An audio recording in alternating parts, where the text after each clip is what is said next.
Okay, good. Good afternoon. Verstehen Sie Englisch?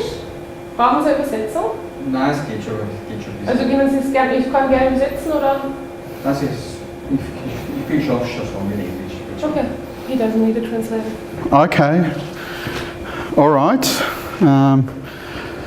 Good afternoon, everybody, and welcome to my talk on what is kinesiology and how does it work. So, if you're not sure about anything of the English, just let us know and Alexandra can translate.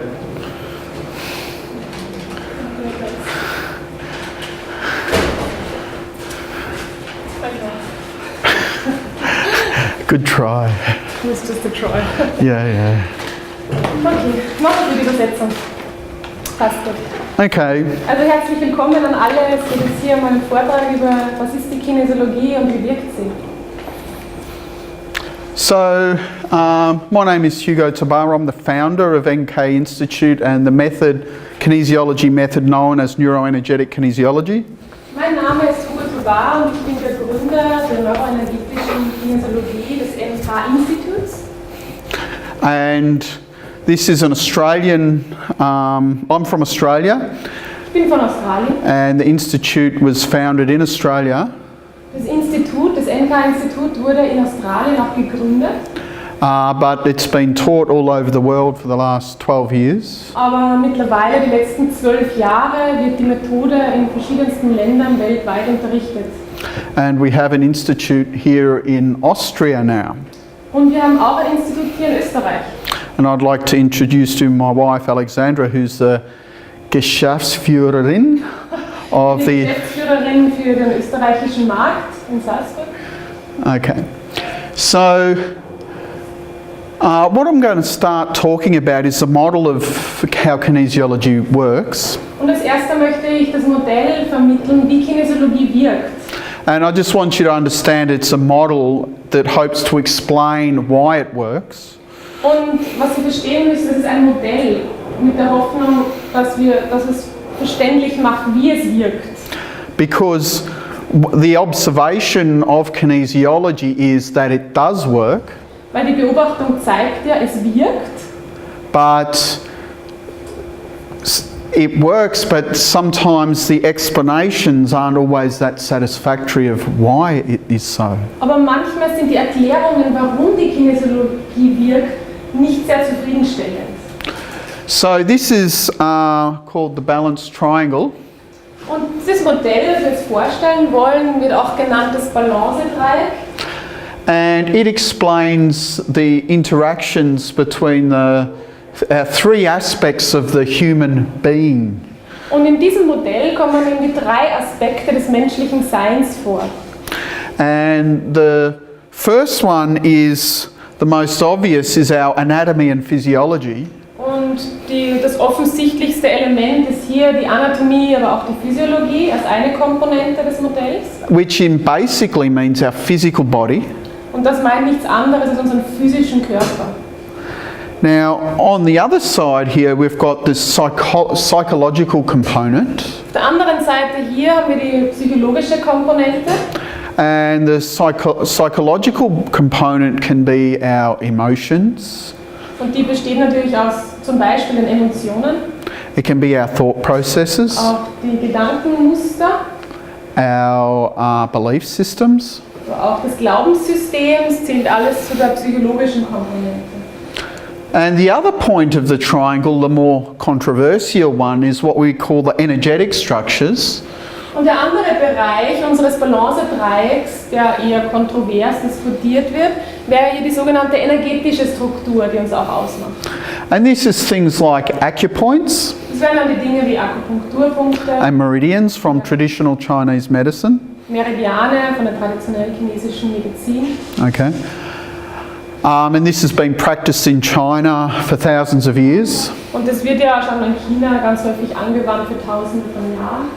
Then you've got things like the chakras, nadis.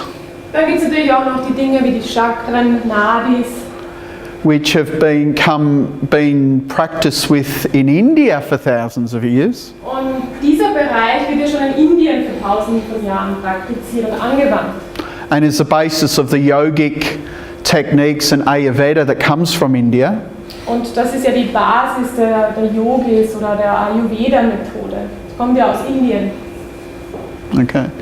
And so this model says that all of these things are interconnected. Und dieses Modell glaubt jetzt natürlich auch, dass all diese drei Bereiche miteinander in Verbindung stehen und sich gegenseitig beeinflussen. So what we say is that if you have an imbalance in one of your energetic structures, Und was wir uns eben sagen ist, wenn es zum Beispiel eine Imbalance oder ein Ungleichgewicht gibt im energetischen System, there'll be a corresponding imbalance in your psychological component, dann gibt es da natürlich auch eine Reaktion oder eine mögliche Reaktion bei den psychologischen Komponenten. and a corresponding reaction in our body, Und natürlich eine korrespondierende Reaktion in unserem Körper. which could manifest as what they would say in medicine as symptoms or signs. Und das könnte sich zum Beispiel manifestieren als Symptome oder Anzeichen, wie es in der medizinischen Welt genannt wird. Okay, so what we're saying is they're all interconnected. Und wir sagen jetzt einfach mal, all diese Bereiche stehen miteinander fix irgendwo in Beziehung. And it's the basis of how a kinesiology balance works. Und das hier, dieses Balancedreieck, bildet auch die Basis, die Grundlage dafür, wie die Kinesiologie wirkt. And in kinesiology, we use a tool called the muscle test. In der Kinesiologie verwenden wir das Werkzeug, den Muskeltest. Now, our muscles are actually innervated by the nervous system. Unsere Muskeln werden ja innerviert vom Nervensystem. So when we test a muscle, it actually works with the body's neurology. Das heißt, wenn wir einen Muskel testen, dann haben wir einen direkten Zugang und testen wir die Neurologie des Körpers. But what we find is that if there is stress within any of these systems, it will manifest through the nervous system and the muscle test. Und was wir jetzt praktisch gefunden haben, ist, wenn jetzt Stress in irgendeinem dieser Systeme sich zeigt, dann manifestiert sich dieser Stress durch den Muskeltest im Nervensystem. So would someone like to come up and I can do a quick demonstration? Möchte jemand rauskommen, damit er einfach eine kurze Demonstration zeigen kann, wie das jetzt in der Praxis funktionieren kann? Sorry, what's your name? Was ist dein Name? Erica? Okay, so have you ever had a muscle test before? Yes. Okay, Hier wurde schon mal der Muskeltest durchgeführt, ja. so hold that. Halten. So I'm just holding a firm pressure and she's resisting. Sie hält jetzt einfach mal einen Druck und also er drückt oben drauf und sie hält gegen. Okay, you don't have to hold it hard, just firmly. Okay, just firm, hold. Okay, just relax. Okay, It's not a strength test, okay, just hold it firmly. Stärke. Es Okay, wird hold so that. 1 Kilo Druck ausgeübt auf diesen Muskel. So hold it, just, Er macht sich jetzt Okay. natürlich mal mit dem Werkzeug Muskel bekannt und schaut mal, jeder hat einen anderen Muskeltonus. okay, so I want you to think of something stressful. Denk jetzt noch einfach mal an etwas, was dir Stress bereitet. That's really, you find very stressful. Hold Was that. du wirklich stressig erlebst. Ja? So if she thinks of something stressful, she can't hold her hand up. Wenn sie jetzt an Arm etwas up, I'm sorry. Stressiges denkt, Thank you. dann fällt es ihr schwer, überhaupt den Arm hochzuhalten. That is correct. So basically how it works, whenever there's stress anywhere within your system, the corresponding manifestation in the body can be assessed through a muscle test. Und wo auch immer Stress ist, in welchem Bereich auch immer, ob ich jetzt zum Beispiel einfach an etwas Stressvolles hier denke, ja, auch den mentalen Bereich gehört hier dazu, manifestiert sich das im Körper und ich kann sozusagen über einen Muskeltest begreifen und testen. Sagen wir, hier gibt es jetzt Stress im Körper. Okay, so now this is a model of three stages of stress from Hans Selye. Und wir orientieren uns da auch nach einem Stressmodell von Hans Selye. Und es ist ein Stressmodell, wo es um 3 verschiedene Stufen von Stress geht. And he said that there was 3 stages of stress. Und Hans Selye sagte, es gibt 3 verschiedene Stressstufen. And first you've got the resistance phase, the alarm phase. Und das erste einmal die sogenannte Alarmphase, Kurzzeitstress. And this is where you have the fight-flight reaction. Und in dieser Alarmphase kommt es auch oft zu dieser Kampf-Flucht-Situation. Ja. Then you've got the second stage where it's the resistance phase. Dann haben wir die zweite Stressstufe nach Hans Selye, das ist die sogenannte Resistenzphase oder Adaptionsphase. And so this is like, when you're saying, okay, I'm not stressed out, I can cope with this, everything's okay. Und das ist natürlich dann die Phase, wenn man schon total angespannt ist im Körper und eigentlich sagt, nein, ich bin eigentlich noch nicht gestresst, mir geht's gut, ja, ich kann noch so weiter tun. And then you've got the third stage of stress, which is the exhaustion phase. Und dann haben wir die dritte Stressstufe hier in Grau dargestellt und das ist dann die Erschöpfungsphase. And this is where you've got the complete collapse. Und da fällt natürlich dann alles in sich zusammen, wenn man sehr lange in dieser Resistenzphase war, kommt es zur Erschöpfung. Now this is, we can assess this through the muscle test. Wir können diese verschiedenen Stressstufen über den Muskeltest herausfinden, in welcher Stressstufe wir uns befinden.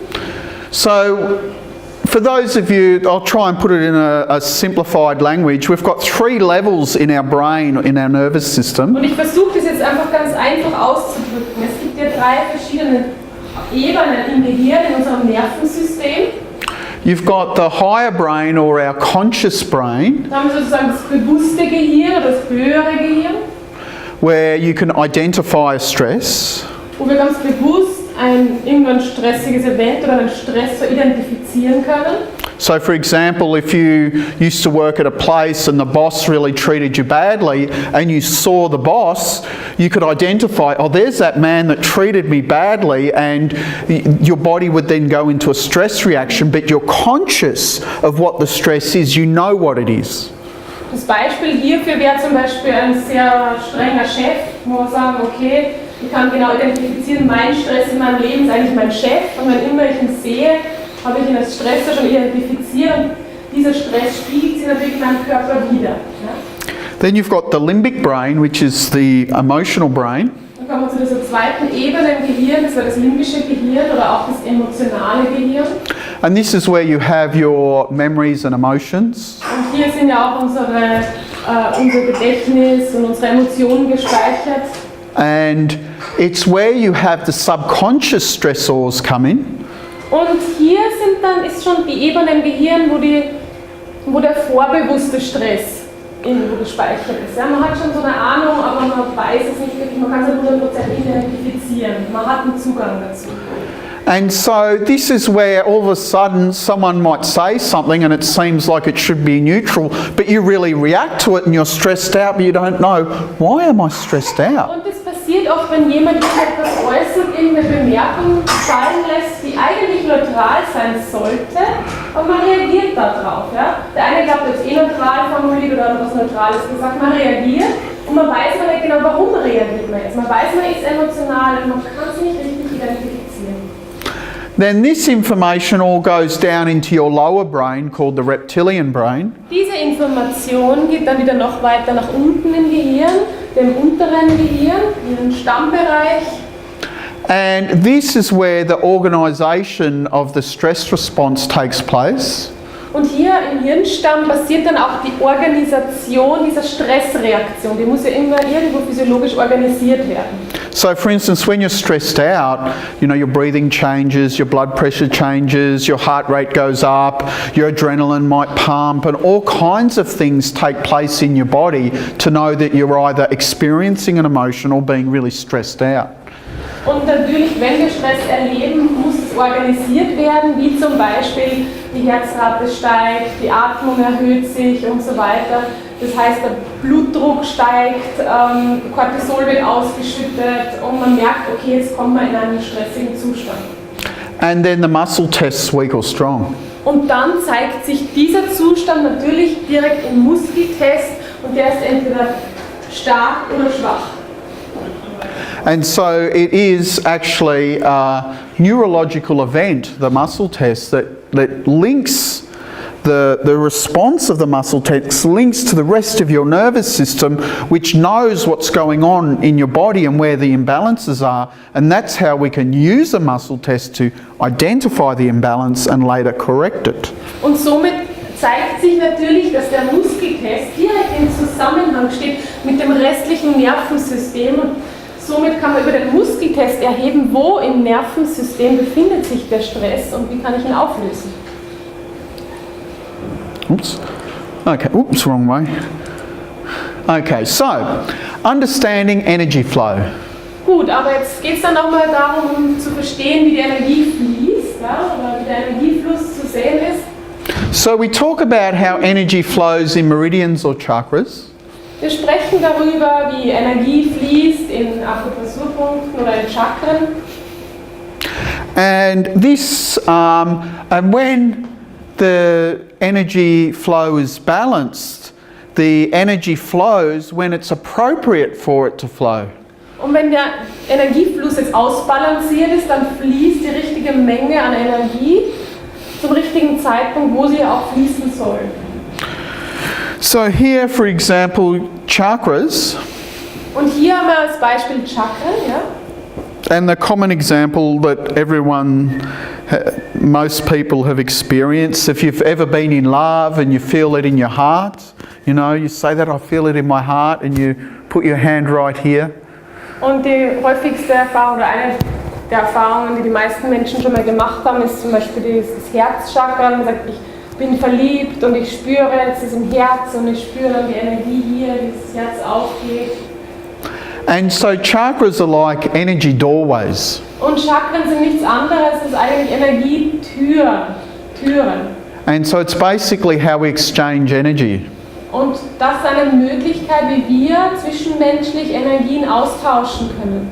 So when you love somebody, Und wenn man jetzt jemanden liebt, you give them energy through your heart. dann gibt man dem Energie über das Herz.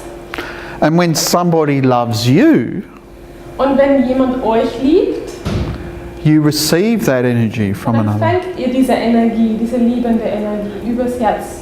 Now every chakra has a different type of energy.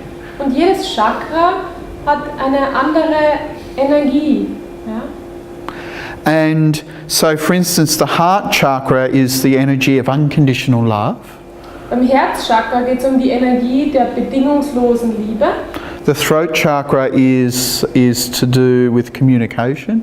Beim Kehlchakra geht es um die Energie der Kommunikation. Okay, so for instance right now I need to have my throat chakra really well tuned because I want to explain some things to you and I have to explain it in a clear way. Und im Moment muss ich mein Kehlchakra sehr gut in Balance haben, weil ich möchte euch etwas rüberbringen in einer sehr klaren Sprache, so dass es auch gut verständlich ist. Dazu braucht es ein Kehlchakra in Balance. Okay, so now we can have under energy, which means there's a blocked energy flow. Wir können natürlich auch uns in einer Unterenergie in einem bestimmten Bereich befinden. Das heißt dann, es gibt zu wenig Energie, ein blockierter Energiefluss. So for instance, the chakra, the yin aspect means you're blocked from receiving energy. Und dann gibt es da immer verschiedene Aspekte auch eines Chakras, zum Beispiel der Yin-Aspekt eines Chakras. Wenn das in Unterenergie sich befindet, dann heißt, ich bin blockiert, diese Energie, diese bestimmte Energie zu empfangen. So for instance, when we say, if someone says nobody else loves me, I'm unlovable, that often means they have a yin under energy in the heart chakra because they're blocked from receiving the energy. So when somebody gives them that energy and loves them, they don't feel like they're being loved. Und wenn jemand zum Beispiel immer wieder sagt, ja, gibt das Gefühl, keiner mag mich, keiner liebt mich, keiner akzeptiert mich so wie ich bin, ich fühle mich ungeliebt, dann kann es sein, dass diese Person genau hier in dem Herzchakra, in dem Yin-Aspekt eine Unterenergie hat. Weil dann ist man blockiert, diese Energie zu empfangen. Im Yin-Bereich geht es immer ums Empfangen dieser bestimmten Energie. And with the throat chakra, the yang aspect, take for example, if you're yang under energy, that means you can't explain something. So it's ever been in a situation where you've been left speechless and you don't know what to say? Und bei dem Yang-Aspekt, beim Kehlchakra jetzt, da geht es ja um Kommunikation. Und wenn ich jetzt eine Unterenergie in diesem Yang-Bereich habe, da geht es um den Ausdruck dieser Energie. Und das Kehlchakra, da haben wir gesagt, geht es um die Kommunikation. Und bei einer Unterenergie fehlen mir dann die Worte. Ich möchte etwas erklären, aber ich finde hier nicht die richtigen Worte. Then you can have over energy as well. Dann gibt es natürlich in jedem Chakra auch eine Überenergie. That means there's too much energy flowing. Das heißt, hier fließt dann zu viel Energie. So yang over energy, throat chakra, that's someone who talks and talks and talks and never stops talking, and no matter what happens, they're always talking, they're blah, blah, blah, blah, blah, and they never shut up, and they just keep talking and talking. They'll talk about the fly crawling on the wall and the dirt under the table and what a nice day it was yesterday and last week. Did you know that so-and-so did this and did that, and blah, blah, blah, blah, blah. Ich habe gerade eine ganz gute Demonstration für Überenergie im Kehlchakra, ja. Und dann zu viel raus, und das wäre dieses Beispiel hier, der Yang-Aspekt, es gibt eine Überenergie und das sind dann die Personen, die nicht aufhören zu reden und alle möglichen Dinge finden, die sie noch erklären können, noch erzählen können, wie die Fliege hier auf der Wand oder der Schmutz unterm Tisch und wie es gestern war, was sie letzte Woche erlebt haben und was sie vielleicht nächste Woche noch tun werden und so weiter und bla bla bla. Man kann sich das gar nicht vorstellen. Blah, blah, blah. Blah, blah. So that's why we can, like at the stand, we've been doing chakra profiles. Just by understanding the nature of imbalances people have, you can completely explain their behaviour. And they're always so spot on, it's not funny. Und deswegen machen wir am Stand, jetzt auf unserem Stand, auch diese Chakra-Profile, die einfach lustig sind. Man kann dann über den Energiezustand des Chakras ein ganz gutes Profil anlegen und zu sagen, ja, wie ist denn ungefähr das Verhalten dieser Person, entweder in Bezug auf ein Thema oder generell. Das hat ja jeder so seine Muster. Okay, so balancing, we use a system in neuroenergetic kinesiology that we call formatting, which is a combination of using acupoints and mudras to identify where the stress is. Und in der neuroenergetischen Kinesiologie benutzen wir Formate, um zu identifizieren, wo sich der Stress befindet. Und Formate sind nichts anderes als eine Kombination aus Fingermods, die so aus dem Indischen stammen, und Akupressurpunktkombinationen aus dem chinesischen System. Das ist hier kombiniert. So we can do balancing for chakras, which we sort of use it as a psycho-spiritual form of balancing. Und wir können natürlich dann diese Formate einsetzen, um Chakren zu balancieren. Das wäre dann mehr so diese psychospirituelle Balance, wo es wirklich um die energetische Struktur geht des Menschen. We can do emotional balancing. Natürlich können wir auch auf die Emotionen eingehen, die Emotionen balancieren. And physical balancing. Und dann gibt es natürlich ganz viel im physischen Bereich, ja, den man balancieren kann. And then we've got, in the physical balancing, we've got the endocrine system, immune system, nervous system, learning problems, structure, biochemistry, primitive reflexes, many different areas we can do with physical balancing. Im physischen Bereich, da orientieren wir uns natürlich schon auch auf, da geht es um auch das medizinische Wissen, das ist naturwissenschaftlich bekannt jetzt, ja, also das soll ja nicht verloren gehen, nur wenn man, sag jetzt mal, diese Formate einsetzt. Und es gibt im physischen Bereich das endokrine System, also die Hormone, die wir balancieren können, das Immunsystem, das Nervensystem, bei Lernproblemen, die ganze Biochemie, ja, die Elemente, auch die Reflexe. Okay, and sometimes it can be absolutely like a miracle, like you can balance someone, it's just amazing what can happen. The changes, the effects that it has on people's lives is astonishing. Und manchmal kommt es natürlich zu ganz erstaunlichen Ergebnissen über kinesiologische Balancen. Die Effekte, die da erzielt werden können, sind einfach sehr aufregend auch. Ja? And other times it doesn't do anything. I mean, I'm not going to lie to you, it doesn't work every time, it's not 100%. I mean, and I don't think anything is. Und natürlich gibt es dann auch die Balancen, wo man nichts bewirken kann. Aber es ist ja keine Methode so, dass man sagt, sie wirkt 100%ig und immer. Und ich glaube, es ist auch ganz wichtig, dass man es versteht. Okay, so would you like to come back up again and we'll look. Möchtest du nochmal rauskommen, Erika? So earlier we got you to come up and as a demonstration. Zuerst war sie schon mal hier draußen und hat an etwas sehr Stressiges gedacht. So I want you to think of that stressful thing again. Denkst du bitte nochmal an dieses stressige Erlebnis? Okay, so Direkte Auswirkungen auf den Muskeltest. so now I'm going to, so I've got this muscle test. Now I can use the information to see what, how we can correct it. Could ask her how stressful she experienced it from 0 to 10 and then ask her again how to correct it. So how stressed do you feel about your issue? So auf einer Skala von 0 bis 10, wenn 10 maximaler Stress ist und 0 ist überhaupt kein Stress, wo ungefähr befindest du dich da? 8. Auf 8. Okay, so she's feeling like she's stressed out 8 out of 10, which is a high level.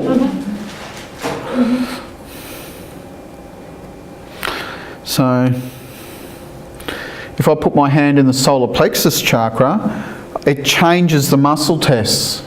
See? It's locked it. I take it out, it unlocks again. I put my hand in the solar plexus chakra and now I push down. It's quite strong. Take it out, and now she's gone into really high stress. So I'll stop doing that, because if I do it too much, I can actually interfere with the nervous system. So I'm going to pulse her solar plexus chakra. So this has issues to do with feeling like you're being respected, being in your personal power. Das hat sie jetzt ganz klar gezeigt. Zuerst, wie sie an diesen Stress gedacht hat, den sie mit 8 eingestuft hat, war der Muskel schwach. Wie er mit der Hand als Korrektur in den Solarplexus, in das Solarplexus-Chakra seine Hand gehalten hat, war der Muskel wieder stark. Das heißt, das wäre jetzt die richtige Korrektur für das Thema. Ja, das bezieht sich immer auf das Thema. Und das Solarplexus-Chakra, das steht natürlich dann für Respekt, sich respektiert fühlen, auch andere respektieren. Auch ist man in seiner persönlichen Mitte, ja, ist man kraftvoll unterwegs oder fühlt man sich eher, sag jetzt mal, ja, beeinflusst von anderen Menschen in seiner Umgebung? Oder kann man sagen, das bin ich mit meinen Stärken und Schwächen und da stehe ich jetzt auch und das vertrete ich? Does that make sense for you? Macht Sinn? Ja. Ja. Ja. Okay. Okay, so how do you feel now? Wie geht's dir jetzt, wenn du an das Thema denkst? Think about your issue. Denkst du nochmal an das Thema? Okay, so how do you feel about your issue? Jetzt, wenn man nochmal auf einer Skala von 0 bis 10 das Thema einstufen würde, sind wir dann noch bei 8 oder ist es anders geworden? Hat es sich verändert? 7. Ja, 7. Okay, so it's gone down. Okay. Hat sich schon ein bisschen nach unten bewegt. Ja? And thank you. Dankeschön. That is just a very simple explanation. When we do a kinesiology balance, it's much more involved with that. We would get more detail into the balance. Also das war jetzt einfach nur eine ganz kurze Demonstration. Wenn man jetzt natürlich in eine kinesiologische Praxis geht, dann gibt es natürlich noch viel mehr Details, die da am Anfang erhoben werden, wo man eine ganze Balance natürlich um dieses Thema macht. Und trotzdem wird ganz oft natürlich auch gefragt, das ist eine sehr subjektive Skala, wo man aber trotzdem gut einschätzen kann, dass sich persönlich schon verändert. Ja? Also das ist unterschiedlich. Manchmal braucht man ein bisschen länger, bis man nach unten kommt, manchmal geht es relativ schnell und manchmal bleibt es. Okay, so for instance, we can balance people for many different kinds of things, and a kinesiology balance might take anywhere from half an hour to over an hour, depending on the issue and how much stress is in the body system due to the issue. Eine kinesiologische Balance natürlich dauert oft unterschiedlich lang. Das kann zwischen einer halben Stunde sich abspielen und bis zu über einer Stunde. Das hängt natürlich davon ab, um welches Thema handelt es sich und wie gestresst zeigt sich der Körper. Ja? Wie viel Ungleichgewicht erlebt man selber. And so the NK Institute, there's 4 official colleges around the world. Und von dem NK-Institut gibt es 4 verschiedene offizielle Colleges oder Institute auf der Welt. Okay, and so we're from Australia, we're in Austria, United States, and the latest one has just signed up late last year is in Hong Kong. Und uns gibt es als College in Australien natürlich, Das ist der Ursprung in Australien, natürlich in Österreich, in den USA und auch in Hongkong, wo letztes Jahr gerade das College mit dazugekommen ist. And there's affiliated colleges also in Germany, Belgium, Holland, Ireland, Spain, Japan, and it's growing all the time. Und da gibt es natürlich auch dann noch angeschlossene Colleges in Europa, Deutschland, Belgien, Holland, Irland, Spanien, Japan. So is there any questions? Gibt es da jetzt Fragen? Ist irgendwer, Wo steht eigentlich das NK? für die neuroenergetische Kinesiologie. Genau. Aber sonst so von den Balancen und so, gibt es da noch Fragen? Wird nur irgendwas interessieren oder mal selbst auszuprobieren? Ich glaube, ein bisschen Zeit haben wir noch. Ist noch was unklar? So, I just want to know what you felt when you balanced it. Oh, well, I felt there was a lot of energy in the solar plexus chakra, and usually that means that when you balance the solar plexus, usually they feel humiliated or they're disempowered or they have trouble standing up for their power or stepping into their power. And there was a lot of energy there, so I felt that there was a issue with that to do with whatever it was that was stressing you out. Und die Frage war jetzt einfach, ich wollte wissen, was der Hugo so speziell noch herausgefunden hat oder gespürt hat im Bereich des Solarplexus oder bei der Balance. Und da sagte er mir, der Solarplexus war sehr aktiv, ja, also man hat dann regen Energieaustausch gespürt und es geht ja im Solarplexus um Macht und Respekt und dass man sich nicht wirklich respektiert fühlt oder eher so als Analogie jetzt wie der Schuhabstreifer, ja. Und da hat sie einfach viel getan, aber viel Austausch. Does that make sense with your... Macht Sinn mit dem Thema. Ich meine, es hängt natürlich immer vom Thema ab. Man kann jetzt die Dinge nie generalisieren und sagen, generell ist man so oder so. Es hängt immer davon ab, wie das Ursprungsthema ausgesehen hat. Ja. Gibt es sonst noch Fragen?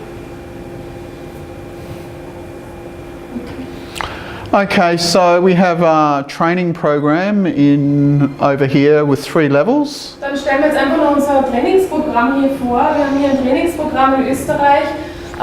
Wir sind sehr bemüht um die Qualitätssicherung. Es gibt da ganz viele verschiedene Ausbildungen beziehungsweise auch Kinesiologen und wir haben jetzt einfach gesagt, es gibt den Basic Practitioner, den Certified Practitioner und den Certified Advanced Practitioner. So you wanted to do the talk? Sorry. I was just wondering if I said all of that, you know. Da spricht jetzt mehr der Geschäftsführer vom österreichischen College als die Übersetzerin. No, what I was going to say, if you want to know more information about it, you can come to our stand where we've got and ask Alexandra, or Josie's there who gave the talk yesterday. Also auf der Suche nach dem Qualitätsmanagement, Sie können auch gern zu uns an den Stand kommen, Stand Nummer 20. Kollegin von uns ist natürlich auch dort, die Josephine Danzinger, und wir beantworten auch gern die Fragen. Es geht dann natürlich um die verschiedenen Trainingsprogramme und Bereiche, die wir anbieten in Österreich. In Linz, Salzburg, Wien. Munich. München, ja. Das sind wir in Österreich. Linz, wo seid ihr denn? In der Bismarckstraße. Welche Essenplatz, gell? Das ist da ganz Eck, glaube ich.